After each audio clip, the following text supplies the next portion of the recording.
Classic tic-tac-toe is called a solved game, meaning that its outcome can be predicted from any position given that both players play optimally.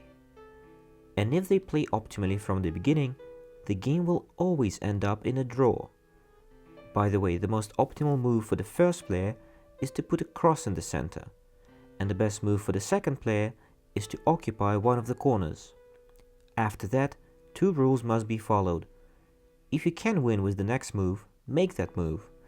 If you can't win with the next move but your opponent can, make a move to prevent his victory. Once again, if both players follow this strategy, the game will always end with a draw.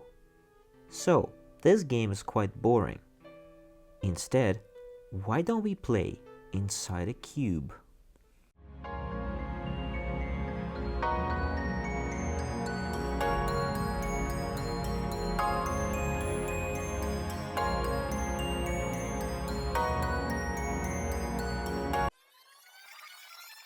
So, in a cubic version, the player who makes the first move has a strategy which guarantees him a victory. To make the moves more visible, I will present the layers here. The winning strategy begins with putting a cross in the center. No matter what the next player does, we put the next cross and the second player is forced to block the winning direction. We then play an adjacent cell and create two winning directions. The first player wins with his next move. But we are in 3 dimensions, so why don't we introduce the third player? Turns out that when played optimally, the game also ends with a draw. A rather more interesting game arises with a 4x4x4 cube. The strategy is hard to explain, and the first player winning strategy was only proved with computer aid. Now I want you to show something completely different.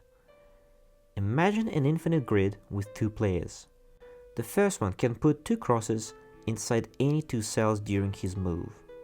The second one can only put 1 knot during his. The player who first gets 100 of his shapes in a line wins. It is one of those games which can go on forever, but you can stop this video for a moment and think about a winning strategy. Okay, this is how the first player should think.